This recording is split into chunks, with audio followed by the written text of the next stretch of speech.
Anyway, go ahead with the next call. 757. May I be heard?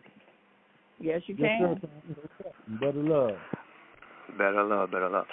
Hey, this is Vessel 2. I'm calling from Japan, 757. That's the Virginia Beach area code, but I'm actually living in Japan. Wow. Okay. And, it's a pleasure to talk to you. Oh, the pleasure's Same mine, here. brother. That ain't exactly down the street in the hood here. No. But I mean, we tuned in. There's me and a couple other fellows who tune into your show, and y'all have helped us tremendously escape a lot of dangerous positions. So we appreciate you, and I'm pretty sure when Vessel One, my partner in crime, when he hears this, he gonna flip out. I ain't gonna tell him about it, but he gonna hear about it. But we really appreciate your inputs and your forecast as far as how to stay safe, what we need to do as a people, how we can come together. Everybody that calls into the show, we appreciate hearing different points of views. We've been listening since I would say maybe 4 or 5, maybe 7 years now. 7 years now. Wow. We picked up. Say it again? Did you call one other time years ago? I've never called in, but I'm pretty sure Vessel One has emailed you. You keep in contact with him. We do a YouTube channel. We're trying to get away from that, but we do a YouTube channel, Hip News. But he's contacted you before. I've never contacted you, so this is my first time. But he's contacted you through email. Okay. And I believe he's reached out to you as well, Beth. And as far as so many topics, this is the first time I'm calling in, so many topics over the years that I've heard you break down to us. And now we are in a situation where I want to ask you this question. Yes, sir. I look at us as being different than any other group of people on the planet, simply because we come from America. Yes. Yeah. And my background is I'm a military brat, so my father was in the military. We traveled, and the first place we came to was Japan. Mm-hmm. So I've been back and forth from the States to Japan half my life. So I'm damn near 50 now. So I see how it is to come out of our country as a melanated person. Yes. And a lot of us don't have the opportunity. So I cannot say that we're lost. It's just we haven't been able to take advantage of opportunities. Right. Right. Okay, so given that, majority of us are mixed. Yes. And mixed up. Right. And if you listen to the history that we've been forced to learn as far as school book, textbook, history classes, I don't understand how come we just don't believe their stories. They told us in those books how ruthless and uncouth they are as peoples. And there's a couple of things that was said tonight that I think leads back to that. But, for example, the one-drop rule came up, Brother Kwame. Right. So if we are already, majority of us, we already know that a lot of us have European blood running through our veins anyway. Yep. So then if we're going to believe that the one-drop rule applies to us, then globally, wouldn't it apply to everybody else? That is correct. So then wouldn't we all just be melanated? In that metric, they got to be using that metric.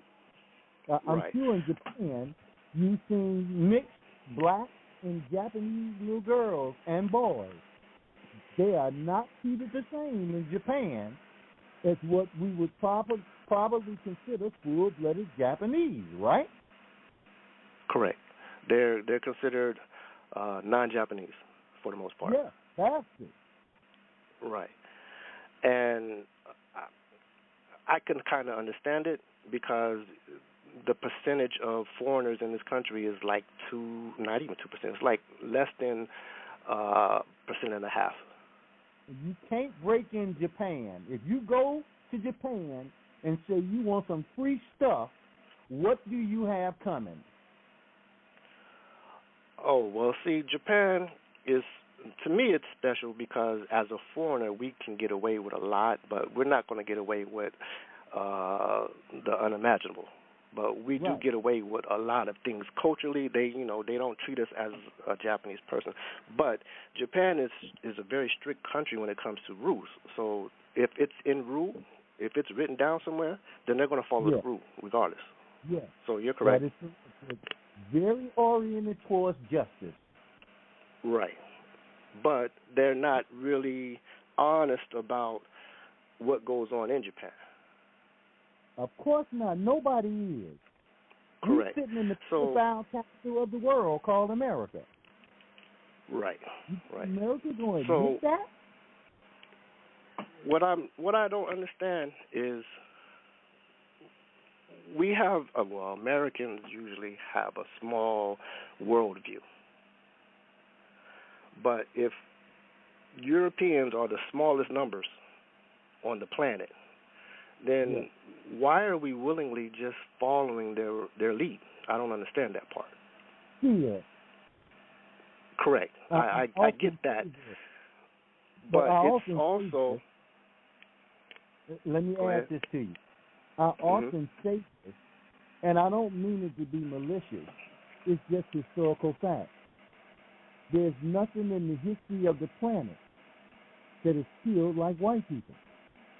Not virus, super virus, you name it. I'm talking in the history of the planet. Nothing has killed like white people. You kind of muffled, Dr. X. Okay. Can you hear me better now? Yeah, that's good. Okay, now I'm saying there's nothing in the history of the planet, that's the entire history that we can document, that kills like white people. Yes. Nothing. That's enough to put any population in fear. And the really scary thing is when they have the opportunity in a place like America to take other ethnic groups who then adopt those same characteristics, then they begin to act just like them. Okay? Now, Barack Obama as a case. I'm sorry, Bear? No, I wanted to ask him a question. Go ahead and finish your thought. I just used Barack Obama as a case study. Mm-hmm. He is a black man that everybody thought was black, but he went and bombed a country that hadn't done a damn thing to him, and then turned his back on what was left of the population. I'm talking Libya. Mm-hmm. But he's black on the outside. Right. He's adopted the characteristics of white people. But he grew up with his mom, so I mean he grew up in their community. So it's you understand that. But with the one drop rule, and you can look at him and see he got more than one drop. He can't pass for white, but he took on the characteristics of the white, and all he did for 8 years was have 7 wars directly attributed to him, because he took on their characteristics. Well, yeah. Let's take this other white boy named Trump, Orange Man. Mm-hmm. He did everything in his power to keep from having wars, including going to talk, according to them, with one of the most notorious killers on the planet that I can't find out where all the killing come from, and that's Kim Jong-il in North Korea. Where's all his killing occurred at? It's not in the public sphere. Now, Paula, yes, because ma'am. you are involved with 2 different cultures, are you in military, right? No, not now. What is not now? Okay, what is your view? Because you know, most of us is just know what's going on here. What is your view? Right. Well, see, my view is kind of not the norm simply because I was traveling when I was young. I first left America when I was 7. So when I touched down in Japan, my culture shock at that age was, wow, there's people on the planet that don't speak English. Exactly.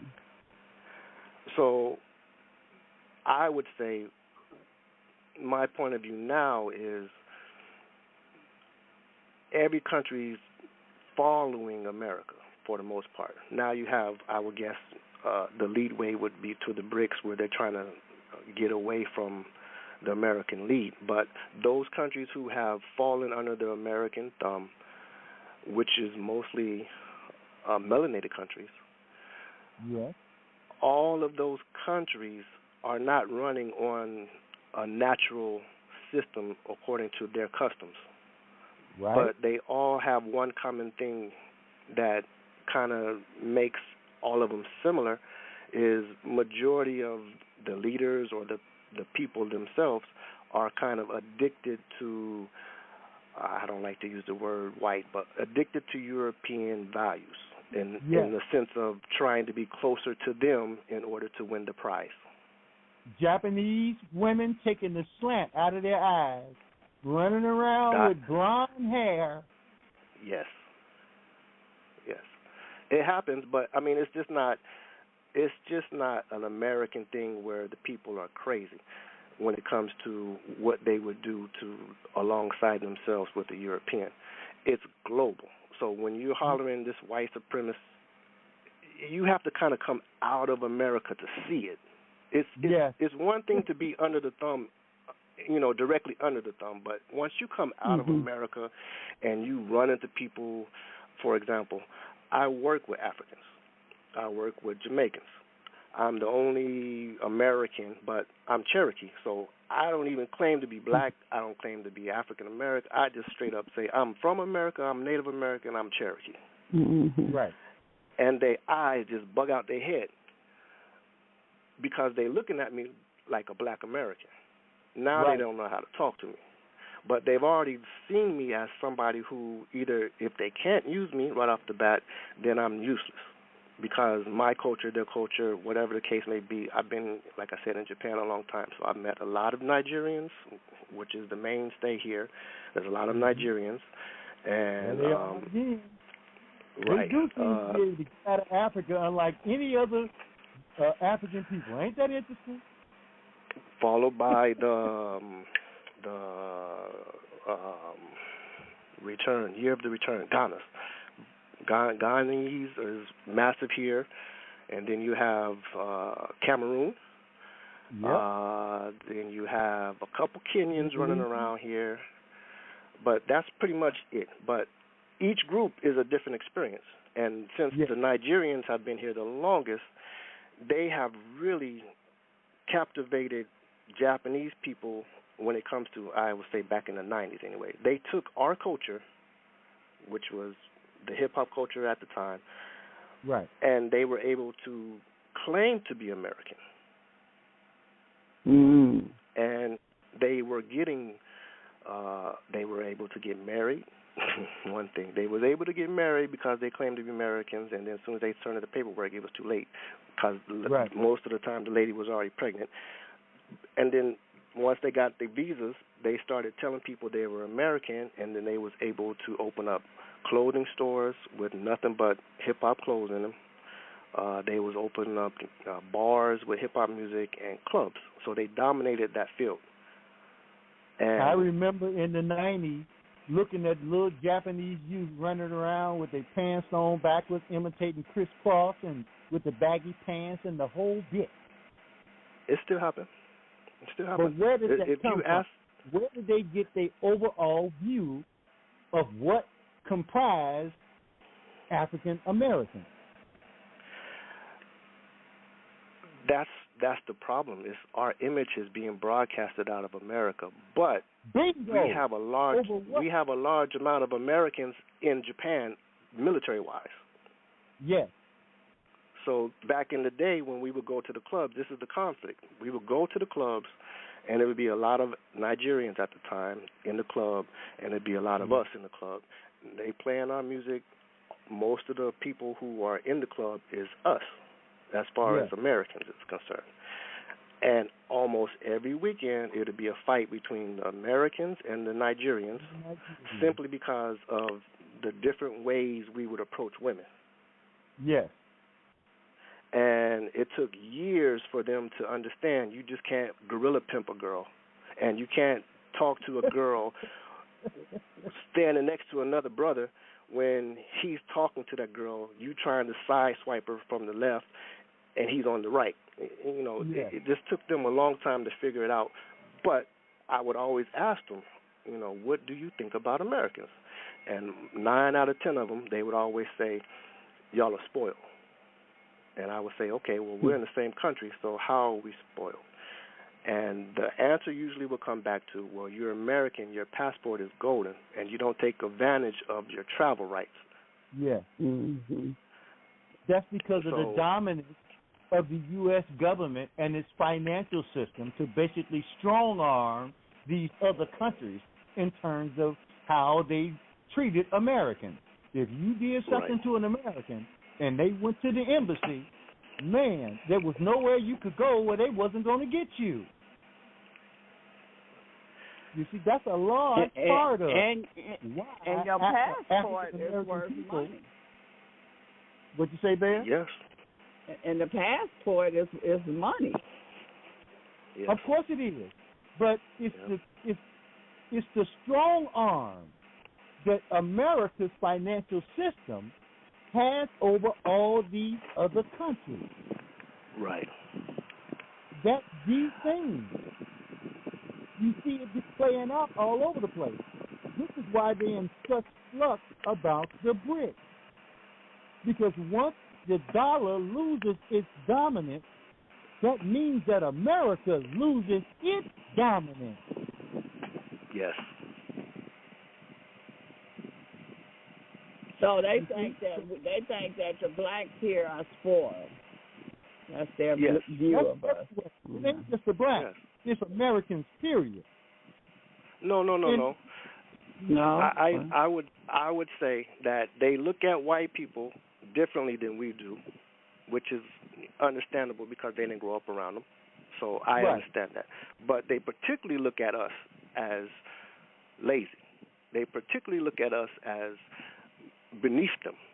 Majority of them. I'm not going to say all, but majority of them do. And I was always dumbfounded because I'm thinking to myself, okay, so I had to come to this country because of the military, so I got backed by my government.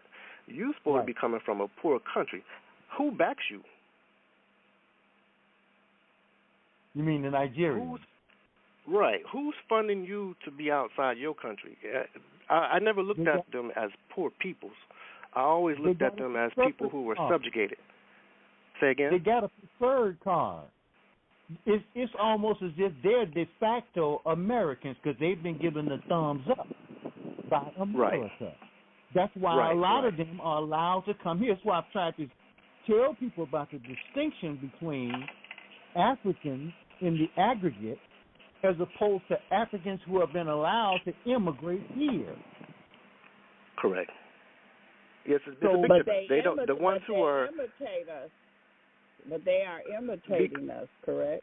Correct. Well, they're just flat out just stealing from us. I mean, back in the day we would call it Biden. I worked with 2 years ago. I worked with a brother. He was from Ghana, and we worked. I teach English here, so we're teachers. So I'm used to talking to people and getting comprehension on both sides. It's just natural for me to think that's where this conversation would lead. Right. So I would say for about the first 3 months, he would hit me with questions because his aim was to get to the States. He lived in 16 other countries, and the only country he didn't really get to that he wanted to go to was America. So I was the first American where he actually worked with, so he was just drilling me with questions every day. And it got to a point where he would ask me a question like, okay, so how come Black Americans, always up in jail, or how come you have so many problems getting along with people, or how come you claim the system to be working against you? So I legitimately would answer these questions, and he would just flat out tell me I'm lying. Yeah, because that ain't what the TV told him. Right. So that's what from. That's how dangerous the television is. Right. So by the end of the first semester, I just told him, I said, look, I'm not mad at you, and I know you're not mad at me, but we don't need to be talking if you're going to just continue to tell me that I'm lying to you on information that you have no idea about and you're asking me about. So if this is going to be how our conversations go, then I'm cool with just a hello, how you doing, and just let it be. Because it doesn't make any sense to sit here and talk to you when you already know more than what I know, and you're not even from where you're asking the questions about. So we ended up basically talking, cordial to each other, but we didn't really talk. But everything he would say as far as the negative stereotypes about Africa and all of this oppression in Africa, turns out he's a diplomatic son. His father How was about a diplomat. that? Right? And everything, according to him, was, it's because I'm black and I have all of this problem because I'm black, I'm African, and it was just a lot of negativity. And I told him, I said, well, why don't you stop calling yourself black, first of all? Or why don't you just stop looking at things, because we're all, as foreigners in this country, we're all the same. Yeah. It doesn't matter to Japanese people your color. It matters your country. And now your country and Japan as a country, they have good relations. So you're not looked at as a peasant here. But, it was just a bunch of negativity, so I kind of more or less stopped talking to him. And all the rest of the African... Say again?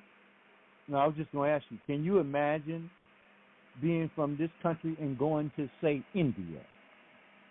What do you think the reception would be for African Americans in India? I've worked with Indians, and Indians are more or less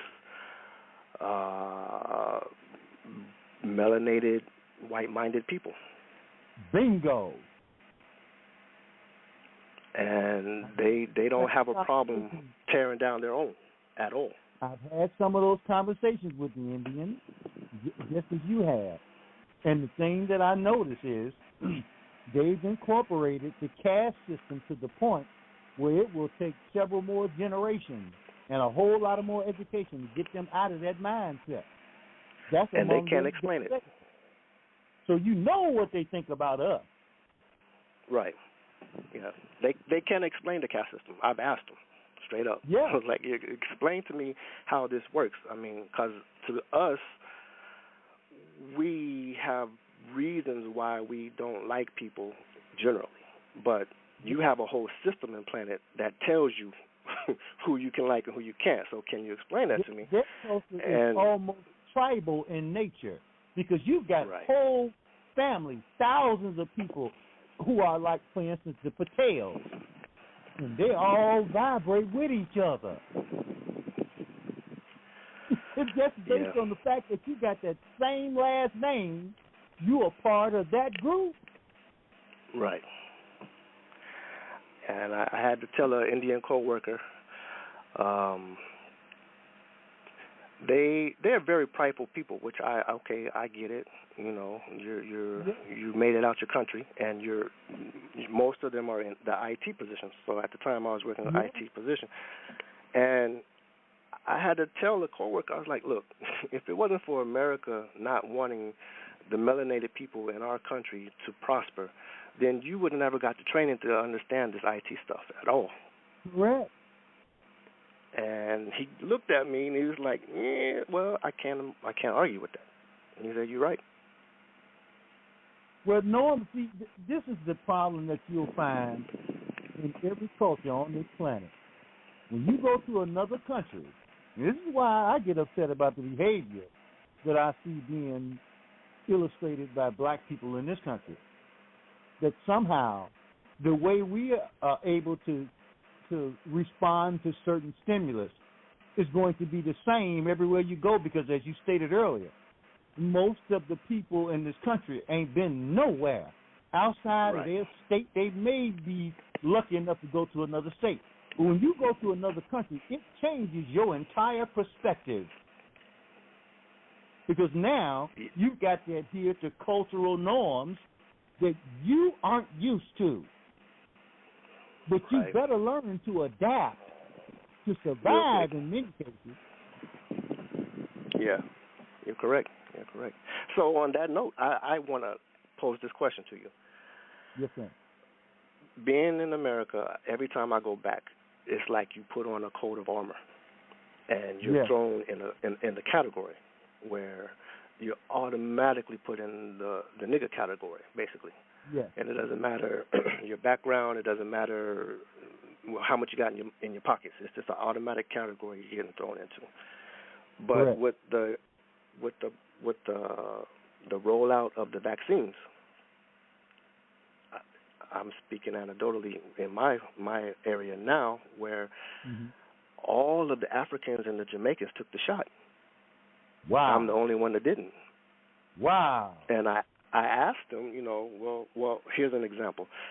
The Jamaican co-worker, female, she was walking beside me, and I stopped, and I squirted some sanitizer on my hand before I went in fully into the building. We was in the doorway going into the building. And she turned and looked at me. She was like, "You still scared of COVID?" And I said, "Nah, I just want to make sure my hands is clean, because I know when I get in here I'll probably touch my face or whatnot. But I didn't take the shot, so I was never scared of COVID. Did you take the shot?" And she said, "Yeah, I took the shot 2 times because I wanted to travel." And I was like, okay. And beside her was my brother from, I want to say he's from Congolese or Congo. I can't remember which one. But he took the shot. So I got to checking, and every one of them took the shot. There's a few of us, and the color's difference is, some of the white people who I work with, they didn't take the shot. A couple of Filipinos I work with, they didn't take the shot. But I'm not looking at it as color anymore. I never had that thought. But I'm looking at it now as, okay, I got to get with people who haven't taken the shot, because I don't know if this shedding is going to give me problems later on down the line. Yeah. And Japan, they're on their 6th shot, and they're pretty much going to start promoting the 7th shot come this fall. Oh, my God. And you mean to tell me people aren't asking themselves why it's necessary to continue to take all of these shots? Here's the thing. The Japanese people, no. They're just going to follow the order. But the foreigners here is what I'm concerned about, because that's my crew. Now, just in my job, majority of them took the shot, and we have 146 of us. Yeah. More than half of us took that. More than half of them took that shot. Right. So I kind of separate myself from majority of my coworkers because of that, and they don't know whether or not I taken the shot. Majority of them haven't talked to me, but I kind of assume, and I've heard over conversations, they've taken a shot. So wouldn't it be more idealistic to consider less of the color of someone's skin or where they come from now going forward with the government's pushing these shots on everybody? Isn't it just going to be more or less group mentality? Yeah, listen, you barking right up my tree, because I've stated on more than one occasion that in the world of tomorrow, people and their cultures are going to merge, okay, if the world is to survive. And I agree with you wholeheartedly. and this is one of the bones of contention, that the brother that wouldn't allow me in his place to do my form, this is one of the bone of contentions between he and I. He didn't have to tell me everything in terms of how he felt about my particular point of view based on my research, but I've tried to tell our people that the future is not going to be kind to those who base things solely on race. That's going to melt away as a means of survival, because the enemy that's coming down the road is not going to be based on color. It's going to be based on the whole transhumanist movement and AI becoming the dominant feature on the planet. So you're going to need people from all different races in order to maneuver your way around this system that they're attempting to put in place. Now, I've gotten some pushback, as you can probably imagine, on people from the hood, people that I'm familiar with, that I'm close to, because they're just that anti-white people. But I'm trying to prepare them for the world of tomorrow, so if nothing else, they can prepare their children for the world of tomorrow. And I'll give the current group of young people this one thing. Okay, I'm gonna hand them out some flowers. The one thing about the current cultural environment that's producing all of this dysfunction is that black people and white people are going to be forced, you hear me? Forced as a means of survival to begin to view each other from an entirely different lens. If we don't, we will not survive. Yeah, I agree wholeheartedly.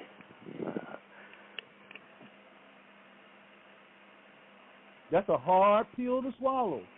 But died in the wood, white people did us wrong, and we're going to have to go and pick out our frustrations as often as we can on white people. That's a hard pill to swallow.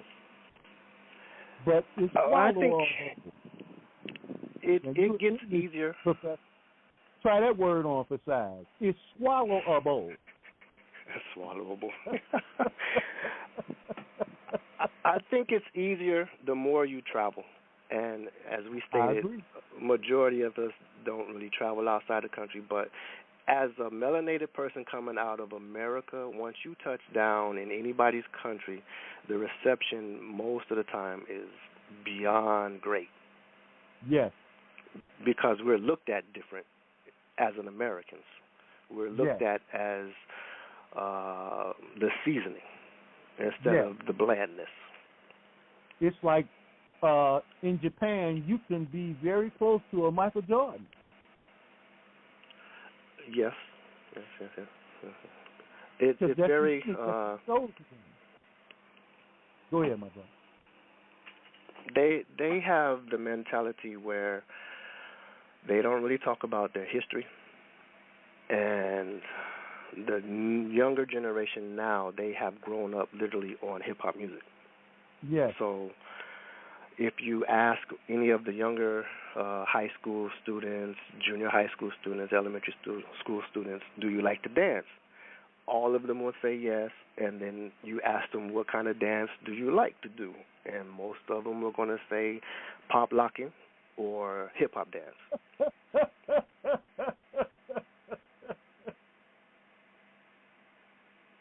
And it's very, like I said, I came here at 7 off and on. Mm-hmm. So my experiences here are just my experiences. But from being a 7-year-old person in Japan, where my age and my father's age is 19 years apart, so I was literally learning on the fly as he was learning every time he took me out somewhere. So I see Japan as a place where, yes, I'm not Japanese. I will never be Japanese. But the treatment I get here, it's home. The treatment I get here as just a person is uncomparable. Yeah. And I have the experience is different because majority of the majority of the people who come overseas to Japan, they're coming at a later age as far as work or whatever the means they're coming by. So their experience is totally different. They don't know that majority of the Japanese people, they're kind of standoffish, but they want to talk to you. It's just they don't speak English, so they're afraid to approach you, and they don't want you to approach them because they can't speak the language. So it kind of feels like they don't want to be bothered. But that's when you just put the human on and you say, hey, I'm a person, you're a person, so we're going to figure it out. Yeah. And it's pretty much Japanese, the mind of a Japanese average person is being around family. Yes. But we just don't speak the same language because they're watching you, and they're going to make sure that you don't do anything to break the laws, and which is good. We have structure. Right. But when you go home, it's no structure. Right. So I advise. Hello, can you hear me? Yes, sir. Can. Hotel family, better love. Yeah, better love. Yeah, this is Vessel 2 calling from Japan again. I thought so. Japan. Right. I just want to come at a different angle. I agree with your analysis and everything you said. To me, it sounds like there's no flaw in your way of thinking. But we know that these psychopaths, they all have different characteristics, and they all pretty much have treated their enslaved people differently. So the mentality of a French enslaved person versus the mentality of a British enslaved person is totally different because of the master's mentality. Yeah. And the French, they have been more or less trained to think that they're French. Yes. And when they take vacations, the destination is France. That's where they want to go. They're French in their mind. I understand that, but they're like a one-man island. Yeah. Nobody else is really messing with France. The Italians got the same kind of mindset as if they're not really white people. Mm-hmm. But we looking at them as all the same white people. Right. But it's not the case because the term itself is a made-up term, and none of them get along anyway. There's a hierarchy.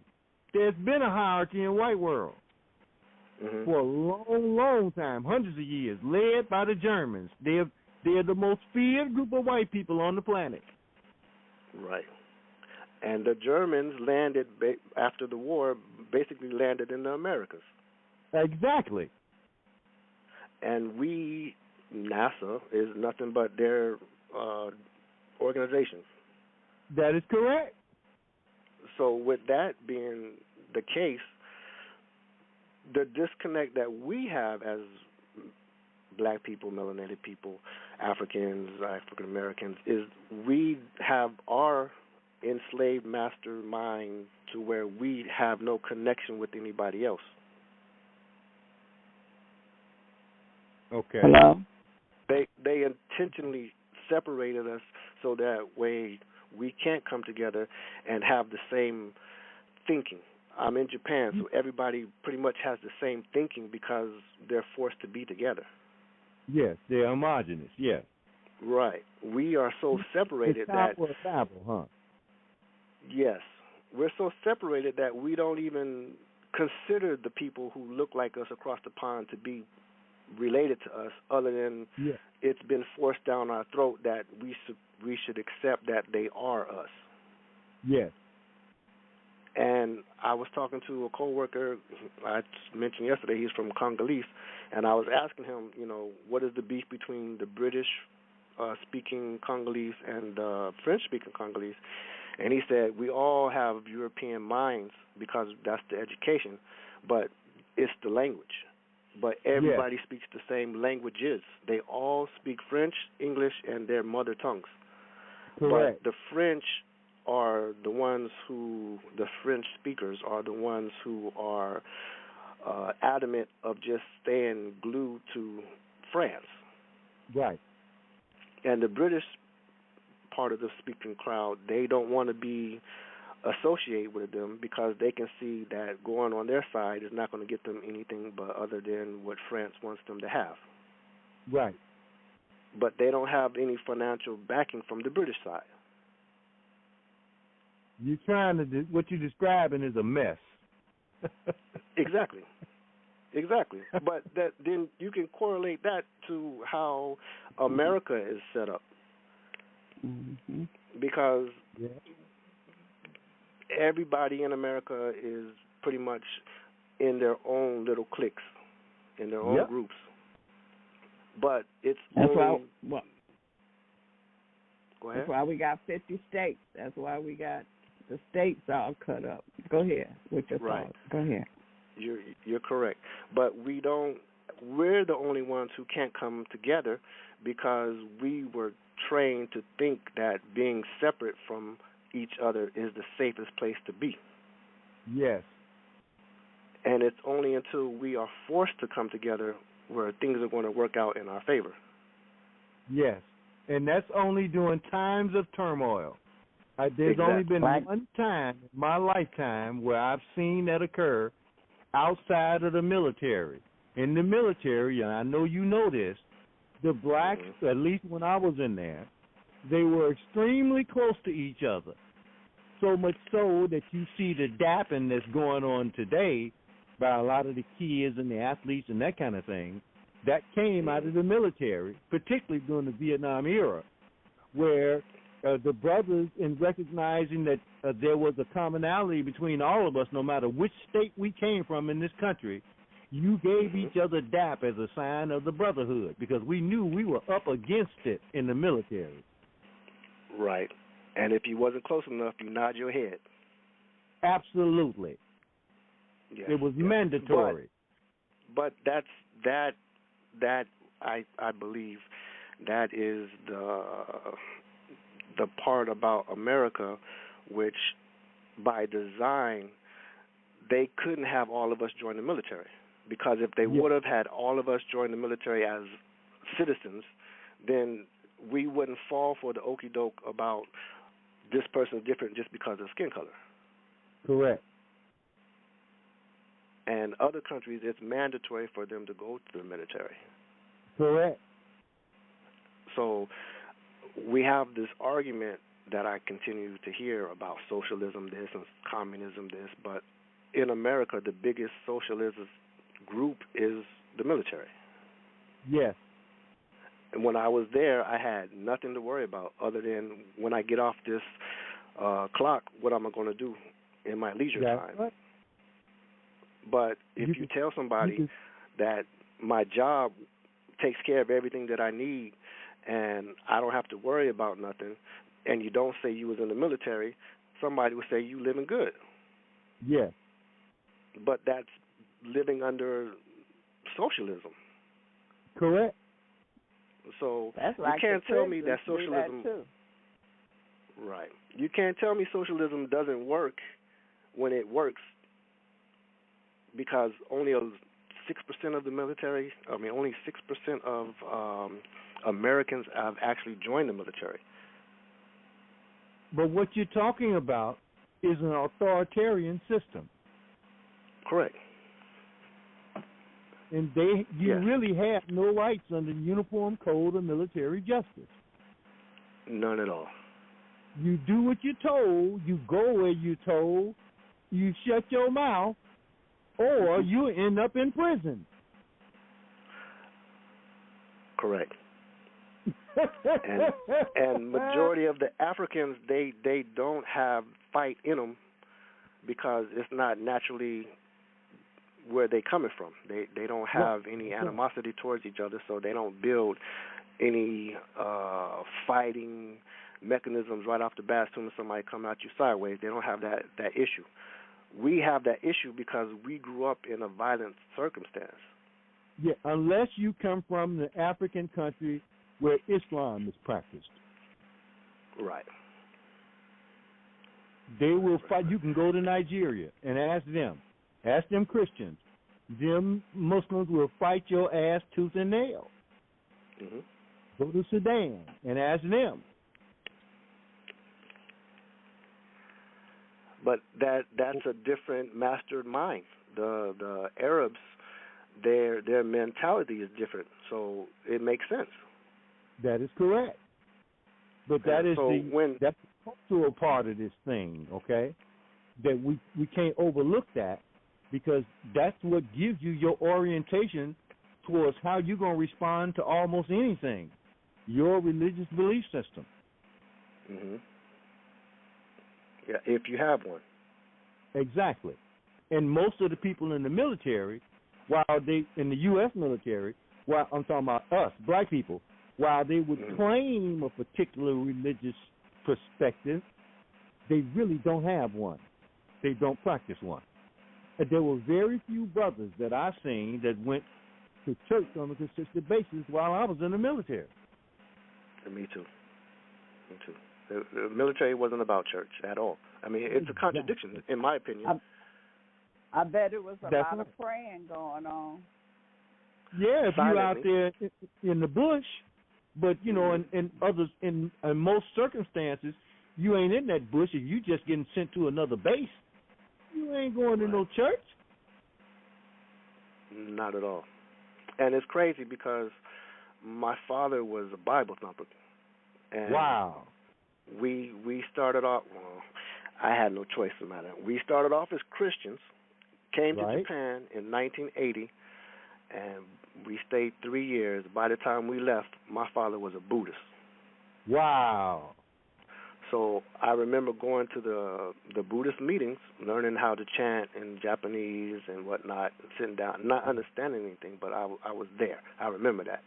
We get back to the States, and we went to my grandfather's house over the summertime, and I'm outside. I turn the corner, open the gate where the garbage is at to put out the garbage, and outside by the garbage can is the Buddha temple. Somebody had threw it out. They said my dad threw it out. It was your father, was it? Yes, it was my dad, right? So my dad threw the Buddhist temple out. So he had adopted the old phrase of when in Rome. Well, Romans, huh? I asked him why did he throw it away, and he said because at the end of learning what he learned, they were telling him that he didn't need Jesus, and he said he just couldn't consciously let Jesus go, so he just had to let their system of religion go. So I was like, okay, cool. But the point that I'm making is, through that experience, I seen religion as, okay, well, I'm not going to let one religion pigeonhole me. I'm just going to try to learn as much as I can about all of them so I can talk to anybody that I come across. So I took it as a positive, but to this day, I would not go to church with my father. And I always tell him, look, if you want to pray, we can pray at home, because even in your book, it says you're not supposed to pray amongst others. You're just supposed to pray one person, two person, if that's what the scriptures say. You know, I was like, so he respects it, but I always point back to him like, you know, it's your doing that made me who I am. So I'm not saying I don't believe or understand your beliefs. It's just that I'm not going to let you railroad me into something that I truly don't understand and believe. Until I understand it, then we're going to sit out here and pray, holding hands to hands, me and you. There's nothing so constant as change. Right. So in the military, no. When I was running, I got out in 97. So when I was running through Asia, it wasn't about trying to go find the churches. We didn't have the chaplain on the boat. Nobody even knew his name. Right. So, no, religion and church, there's a very few people who would do that. Yeah, I find that those things come up during particular times of need. It's like when your ass is out, you tend to pray if you can maintain control of it, right? Right. So that's when religion becomes a necessary. It's like what do they call them? The little bags that you use in case of nuclear war, where you got your little kits and stuff like. It's one of those kind of bags. You only pull it out when you need it. Emergency kits. Yes. Well. Yeah. So thank you. The wars. Go ahead. I just want to close with this.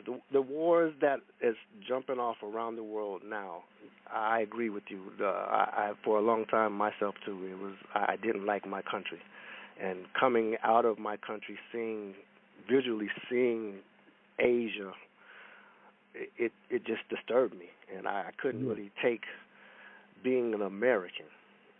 Yeah. And what that meant. So I can totally understand what you mean by that. And I appreciate y'all taking my call again tonight. I will keep listening. Y'all have a good night, and I wish much peace and relaxation in your dream state. Same to you, my brother. Thank appreciate you. You calling. We appreciate you. Yeah. No problem.